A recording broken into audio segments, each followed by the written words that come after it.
Nice and quiet, please, and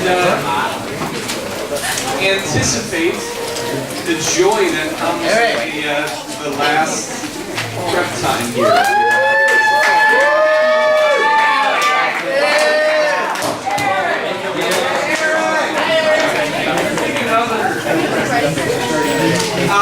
So it's going to go a little something like this. Take out your pencil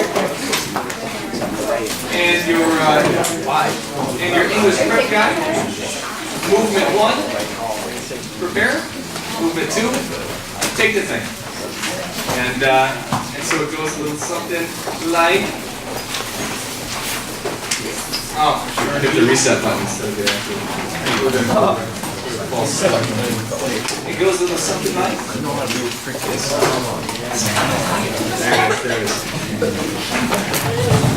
here we go, commas.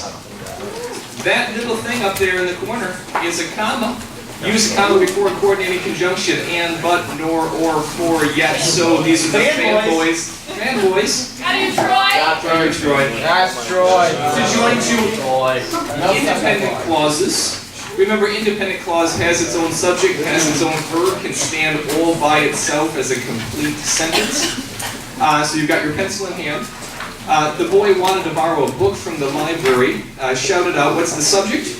Boy. Boy, underline that once. What's the verb? Wanted, to borrow would be the infinitive. Wanted, underline that twice. So you say, the boy wanted to borrow a book from the library, period. That's a complete sentence. The librarian would not allow him to take it out. What's the subject? Librarian. Underline that once. What's the verb? Would allow. Would allow. Thank you. Underline that twice. The librarian would not allow him to take it out. Complete sentence that can stand all by itself. Come on, please. I'd like you to put a little circle around the comma but. Here a comma coordinating conjunction connecting these two independent clauses. There will be 6 questions on the ACT that look just like that. Use commas to separate coordinate adjectives. Hey, then words in a series and nouns and direct address. Someone point him to his seat, would you? There we go, thank you. The jolly fat man stood at the top of the stairs. Put a little N over man to remind you that that's a noun. He's a fat man, so draw an arrow from fat to man. He's a jolly man, draw an arrow from jolly to man. Note that you've got these two adjectives doing the same thing, coordinate adjectives. You don't have a word and there. It doesn't say the jolly and fat man. It's just jolly fat man. So separate those two coordinate adjectives with a comma. Coats, umbrellas, and boots should be placed in the closet. Put a number 1 above coats, put a number 2 above umbrellas, put a number 3 above boots. And you see you've got this list of 3 or more. And so we'll use commas to separate this list of 3 or more in this series here. I think, Molly, that you are quite in love with me. Your independent clause, I think that you are quite in love with me. You're interrupting this with this direct address. You're speaking to Molly. And then so you want a comma on each side, each side, each side. Everyone say each side. Each side. Thank you. So we have that on each side. Use a comma to separate quotations and introductory phrases. She said, I must leave work on time today. Before you go into this quotation, you've got to set that tag off. She said, comma, before going into the quotation. The same thing occurs if the tag is at the end. Tomorrow I'll begin my summer job. He told us, before you go into that tag, he told us, use a comma, and commas go inside the quotation mark. Otherwise, as an introduction, as a child, she was a tomboy. What's the main subject of this sentence? She. She, thank you. Underline she was. What's the main verb? Was. Underline that twice. She was a tomboy is your main independent clause here, your main idea. This is really where the sentence starts. Set off as a child there, as an introduction with that comment. The same thing if it's a clause. When you come home, please ring the bell before opening the door. Tricky. What's the subject here? Bell. Hey, understood you. Not the you in the sentence there, but the understood you. You ring the bell, or you please ring the bell is where your sentence starts. set off the introductory clause when you come home there with that comma. ACT loves comma stuff, so lock in here. Use pairs of commas to set off a positive, parenthetical, and non-restrictive elements. Mr. Diaz, our lawyer, gave us some great advice. What's the subject? Underline Mr. Diaz once. What's the verb? Underline gave twice. Mr. Diaz gave us some great advice as our independent clause. We're setting that off. Then we've got this positive or this non-essential element here, our lawyer, this little description. Be sure to set it off on each side, each side, each side. Everyone say each side. Each side. Each side. Sam, who is a very well-behaved dog, never strays from the front yard. What's your subject? Underline Sam once. What's the verb? Strays. Underline strays twice. Your independent clause. Sam never strays from the front yard. We've got this non-essential element, who is a very well-behaved dog. And be sure to set it off on each side, each side, each side. Everyone say each side. Each side. They love that one. Be sure you see it. Note, a comma is not strong enough to combine independent clauses on its own. If you try to do this, what does your English teacher say that it is? Splice. Your job is maybe one, yes, but then otherwise, no. But then yes, comma splice was what I was going for. ACT loves this one. Be sure to see it. Bill went to the store. What's the subject? Bill. Underline Bill once. What's the verb? Went. Underline went twice. That can stand by itself. Molly and Stacy decided to go home. Molly and Stacy are compound subject. Decided your verb. You've got two complete sentences here. These cannot be held together with just a comma. There's your comma splice. There'll be 4 or 5 of these on the ACT. And there are numerous other ways to correct them, as you know. Comma coordinating conjunction, maybe put a circle around the comma coordinating conjunction in the next one. Or maybe put a circle around the semicolon in the next one. Or you could just put a period and start the new sentence, that would be fine too. But the comma is not strong enough. Semicolon. Use a semicolon to combine independent clauses. Often a semicolon is used with a conjunctive adverb followed by a comma to combine independent clauses. Autumn had come, underline autumn once. Underline had come twice. This is a complete sentence. The trees were almost bare. Underline trees once. Underline were twice. This is a complete sentence. One way to combine them, the semicolon there. Again, if you put a comma there, that's a comma splice, that's wrong, but the semicolon combines them. Or in the next sentence, the semicolon conjunctive adverb comma combines them. Or in the next sentence, it's the same move, except we've tucked that conjunctive adverb into the second clause. So we've got the semicolon conjunctive adverb. But then note if you try that move, or if they try that move, you need the comma on each side, each side, each side. Everyone say each side. Each side. One of your answers will have it without it on each side, and don't fall for that. Use a semicolon to separate a series of phrases containing commas. The old gentleman's heirs were Margaret Whitlaw, his half-sister, James Bagley, the butler, William Frame, companion to his late cousin Robert Bone, and his favorite charity, the Salvation Army. Here you've got this list. Normally if you have a list, what piece of punctuation do you use? Good, commas.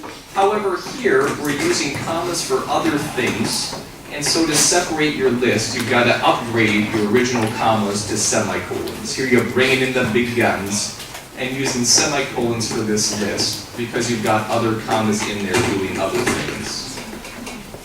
Colon. I'm not talking about your sphincter. Thank you. Mostly a colon is used to introduce a list. It is sometimes used to introduce or call attention to elaboration or explanation. Note, do not use a colon to call attention to material that is already signaled by another element in the sentence, such as like, for example, such as, that is. Also, don't use a colon to separate a verb from an object, or preposition from the objects of preposition, and a handful of other reasons. But especially if you look at words like, or for example, or such as, or that is, that kind of signifies the colon. That says, hey, I'm going to give you a list, or hey, I'm going to give you an example. So don't put a colon after that. So we played subject verb. And now I'm going to go into my direct objects, volleyball, badminton, football. Even though you have this list of sports, don't separate your verb from your objects there with that colon. Go right from your verb into your direct objects. Or, we did many different things in our vacation, such as, here too, the word such as signifies, hey, I'm going to give you an example, hey, I've got a list coming, so don't put the colon there after such as. So the next one is correct, such as hiking, camping, and biking. Or if you don't have the word such as, then you do need the colon. We did many different things in our vacation, independent clause, colon, and now I'm going to give you examples of that. Hiking, camping, biking. So, grammar section. Kaboom! Got it. Verb tense. The choice of verb tense in a correctly written sentence reflects the sequence of events described. They'll give you 3 of these. As soon as Linda finished, what tense is that? Past. Writing her dissertation, she will take, what tense is this? Yeah, probably. A well-earned vacation here. You need to be consistent, so you have to look at what sentence they give you and what answers they give you and what the rest of the paragraph says.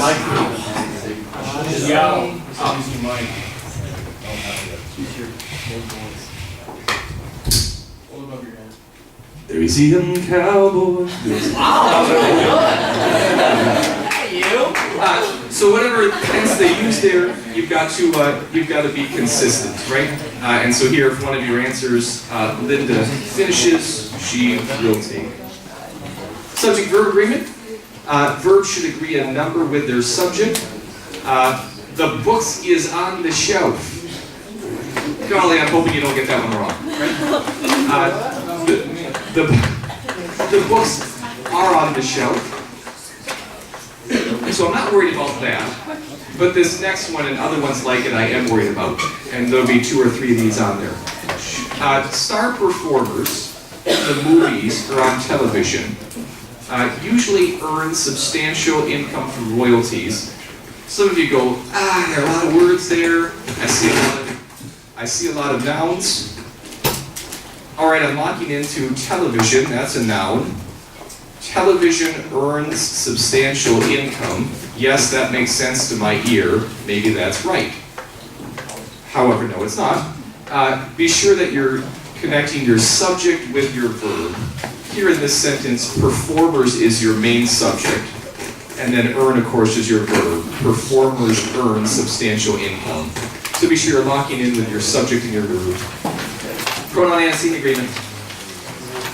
The pronoun must agree with its antecedents. Historically, the college dean, singular, was also a professor, but today, they, plural, are usually administrators. Don't switch between singular and plural, so choose an answer that doesn't do that. Historically, college deans, plural, were also professors, but today, they, plural. Or just find a different way to correct it. Historically, the college dean was also a professor, but today the dean is usually administrator, right? So have that agreement, be consistent there between your pronoun and your antecedent. They'll ask you 3 of those. The antecedent of the pronoun must be clear, and they'll give you a list. Some will just be absurd, but then there'll be a few like you think, I can kind of make a case for that maybe. However, out of the 4 that they give you, choose the one that is most clear. So here, the letter is on the desk that we received yesterday. This is a bit ambiguous. Did you receive the desk yesterday, or did you receive the letter yesterday? Now, of course, some of you go, obviously it's the desk.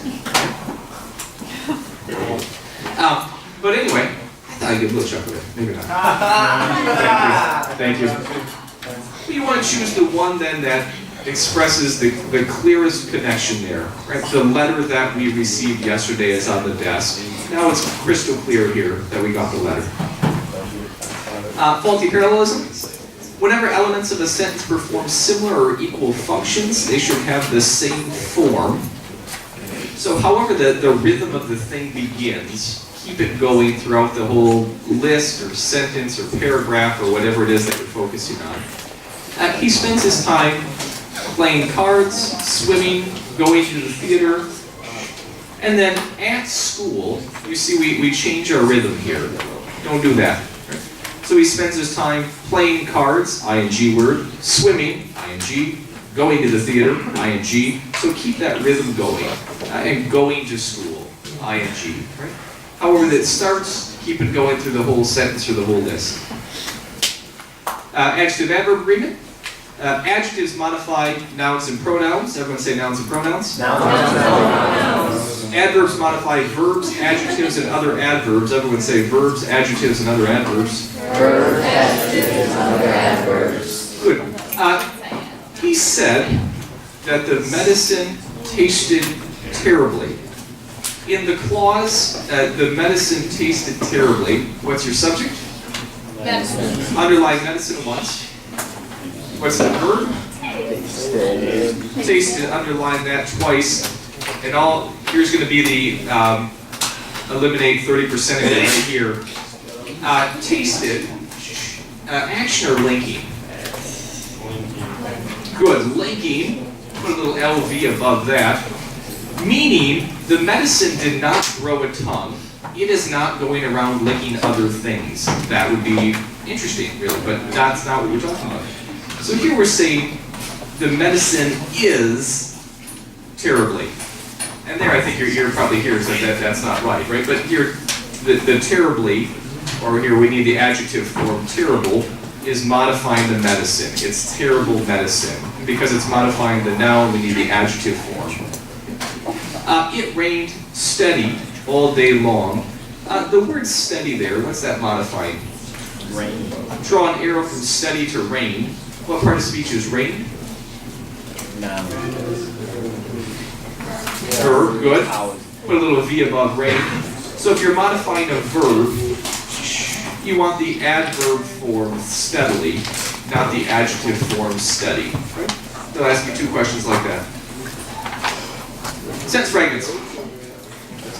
Sentence fragments are incomplete sentences that are missing either the subject, the predicate, or both. Susan won first place in the science fair. Perfectly fine thing to say about Susan. But then, Anne placed second in the math contest. Placed is a fine verb, but here you don't have a subject with that. Okay? So we'll call that a fragment. And there are numerous ways to correct that. Susan won first place in science fair, Anne placed second. So you've got your subject Susan, who's doing 2 things, won and placed. Or you turn them into independent clauses with a subject and verb on each side and connect it with a comma coordinating conjunction or a semicolon. Few sentences, kind of the opposite problem of a fragment. Don't place 2 or more sentences together without proper punctuation. John left school early, complete sentence. Mary stayed late for a meeting, complete sentence. Don't fuse those 2, don't smash those 2 up next to each other without some sort of punctuation there. Right? So if one of your options just says, end it, start a new sentence, fine, or comma coordinating conjunction, fine, or semicolon conjunctive adverb, fine, but you can't put 2 independent clauses together. Dangling modifiers. Dangling modifiers are misplaced words or phrases that do not refer clearly and logically to the other words or phrases in the sentence. They'll ask you 1 or 2 of these. Most of the time when they ask it to you, it'll come at the beginning of the sentence like this. I can't promise you that, but often it's the case. So running swiftly, the race was completed in less than a minute. Anytime you have that modifier at the beginning, almost always you want it to be modifying your subject. So here it's a bit unclear, right? Is the race running swiftly? No, that's absurd, but it's a poorly written sentence. So instead, choose the one where the modifier there is clearly going to your subject. Running swiftly, Kathy completed, right? Kathy is the one who ran swiftly. Keep going. Up until this point of my mini lecture here, I'll say, man, your English teachers have been teaching this every year for so long. You should get every single one of those right. And if you don't, it's your fault, not mine. But now, if you want to get, your 36, or if you want to go to U of M or MIT or something like this, here's where you got to pick up your game on these style questions right here. So let's do a practice here. Carefully discern the imperative words of the question.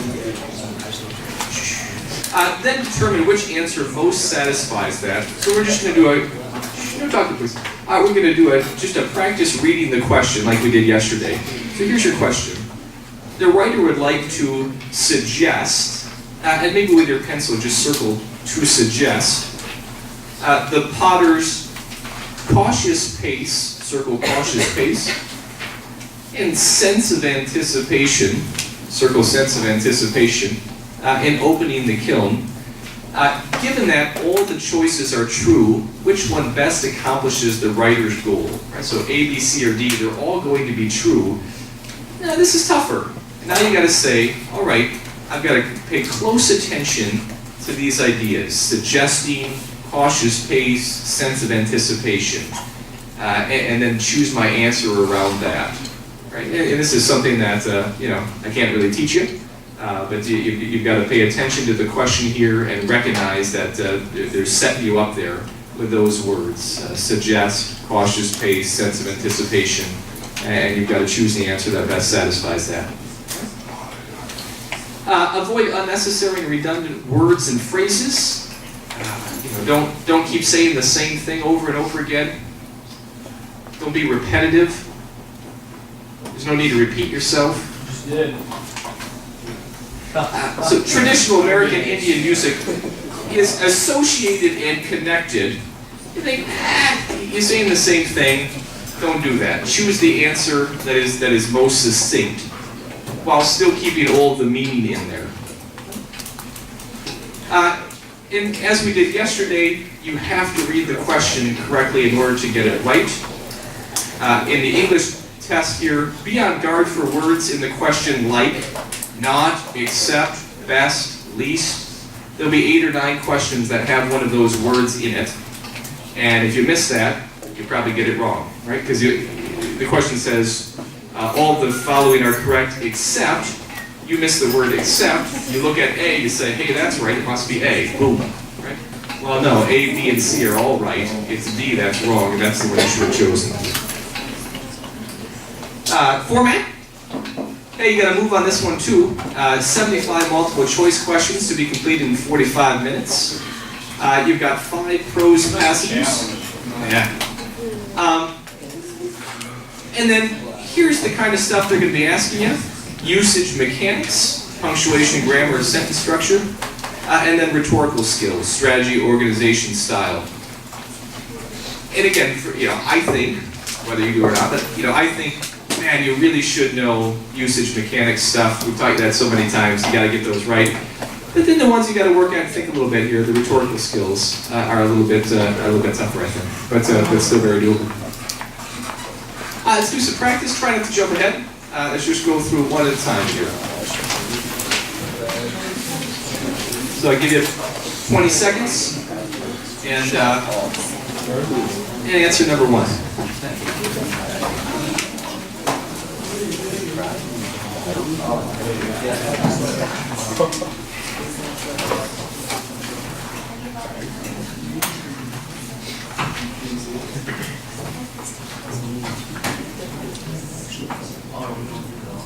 Just number 1. They're all stuff text and just the word. Okay. It's not easy now.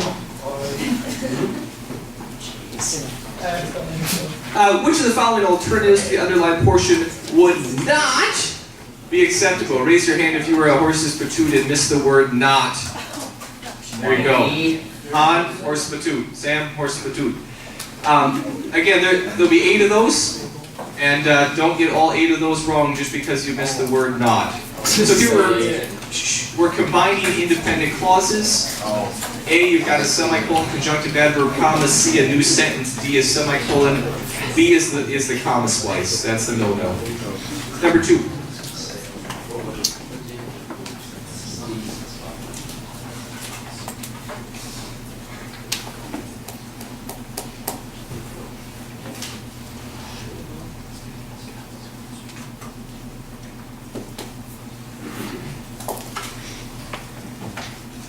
Here I like B. Everyone underline Rosie once.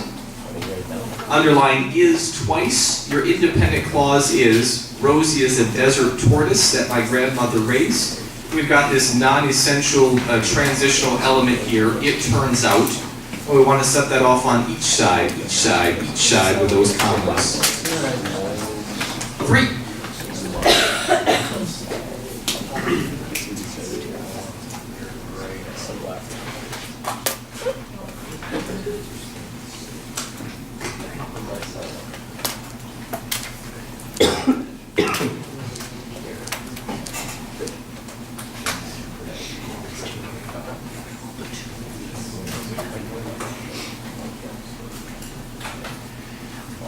Here I like C.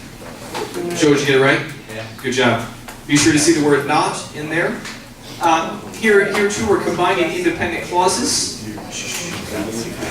The semicolon in A is fine. The comma coordinating conjunction in D is fine. Starting a new sentence in D is fine. What's not fine is the fused sentence in C. Take 20 seconds, get number 4.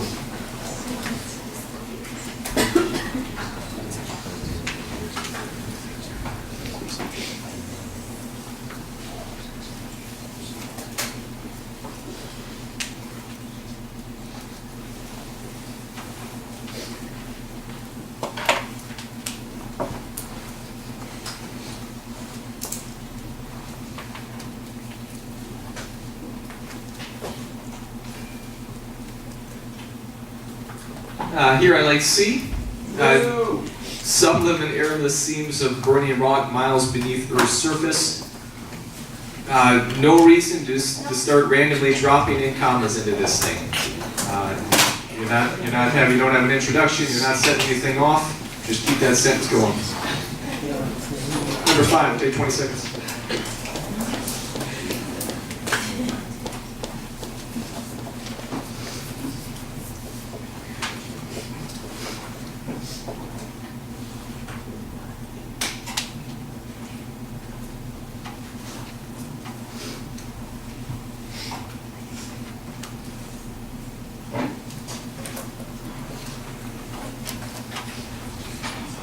Here I like D. Mr. Hahn, did you get it right? Did you see the word not in there? I didn't answer it. No, I didn't answer it too slow. All right. Sam, did you see the word not? Yeah, I did. Good. Oh, okay. At least you saw the word not. Number 5 there with D. What's not right is starting a new sentence, because then you've got a sentence fragment. Waking after centuries, waking is a fine verb, but you need a subject coming before that. So you've got a sentence fragment there. 6, take 20 seconds.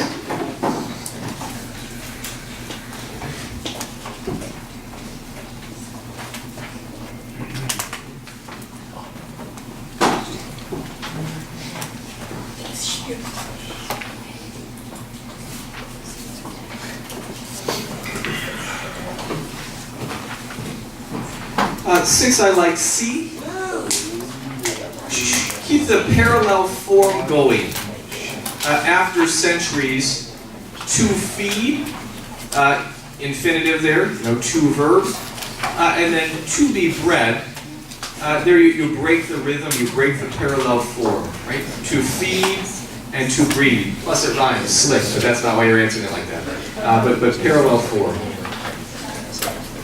7, take 20 seconds.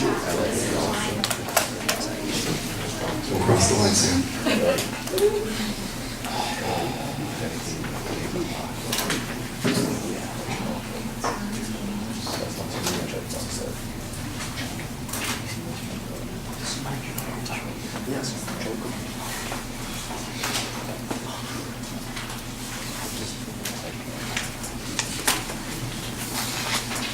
Seven, I like B. There's no reason to separate your verb from what comes after it with either a colon or a comma or anything else.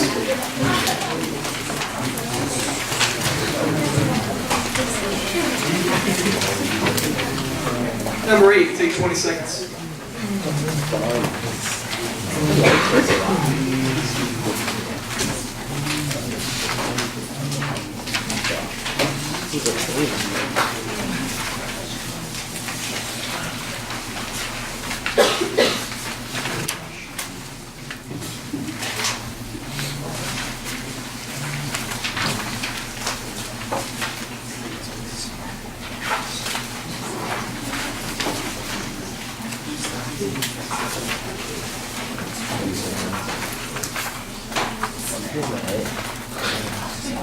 Here I like C.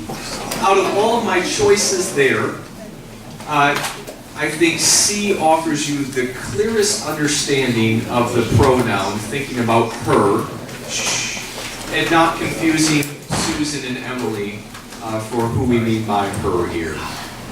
So Emily, feedback on her makes most sense. Number 9, take 20 seconds.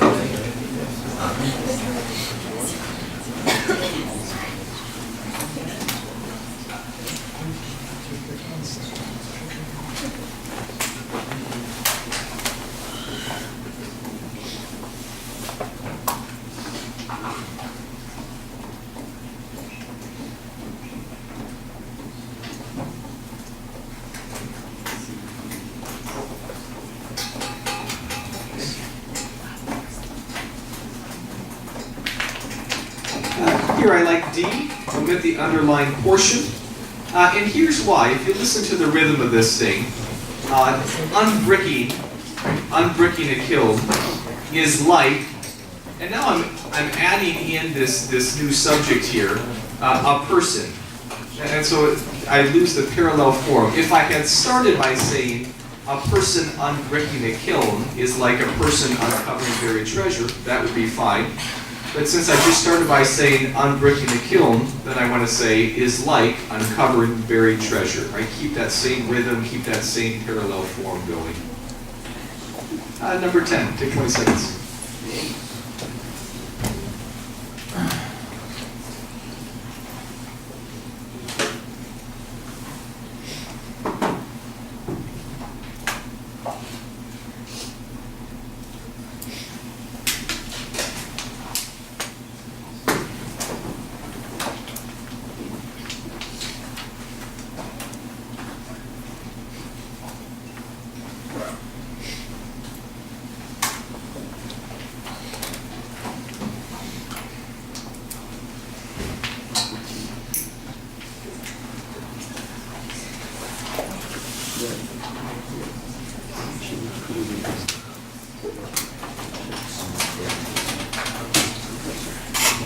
Here I like C, because I have paid close attention to things like to suggest and cautious pace and sense of anticipation. And I think C best indicates that. Now you might think, hey, D looks pretty. Why is D not as pretty? Yeah. Because it does not suggest that he is experiencing great anticipation, it just states it. Good. With D, we're explicitly stating the anticipation, and we're not suggesting the anticipation. 500 points for Mr. Heise. Very good. And, there you think, man, all those answers are right. Yes, they are. But here we got to do a close reading of the question. A few more. Number 11. Take 20 seconds.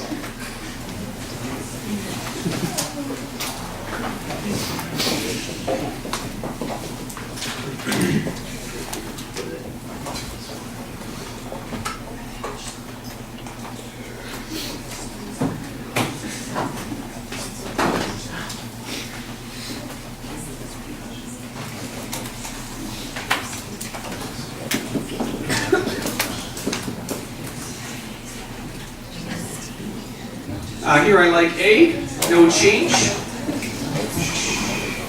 And here's where you really gotta lock in with the subject-verb agreement stuff.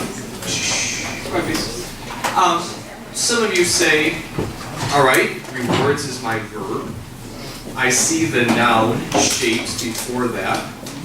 I could say shapes reward. That makes sense in my ear. Shapes reward the artist. Yes, I'm going to see reward.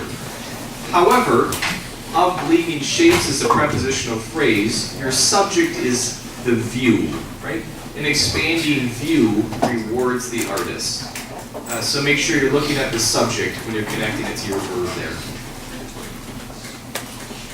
Number 12, take 20 seconds.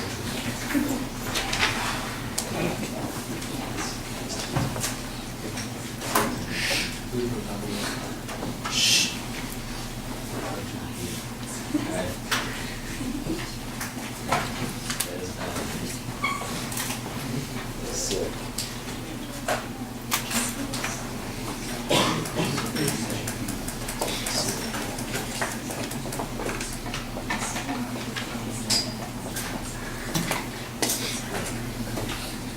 Here I like C. Yeah, rather. And here's why. If I read in context, my first sentence says, hey, they should not. And then in my second it says, they should. And so I have this sort of in contrast feel. And so I want a transition word that has that in contrast feel, and rather best does that. 13. Take 20 seconds.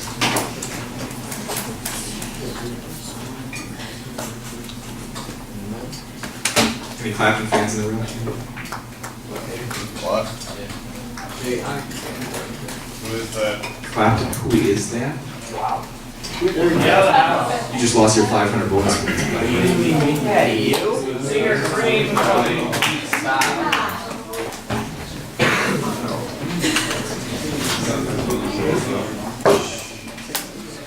Here I like C. You know, to talk in a long conversation is just wordy. There's no reason that doesn't add anything to it. So be concise here. 14. Take 20 seconds.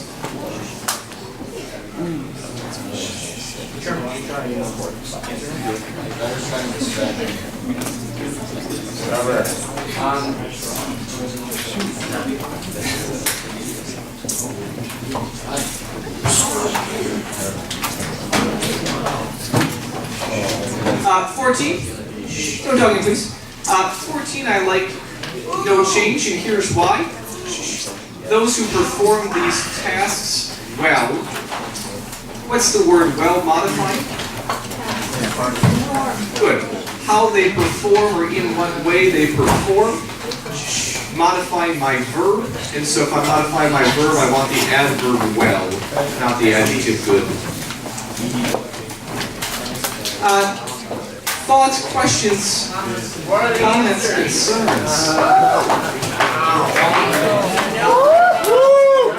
I want you to stand up and shake your body for about 90 seconds.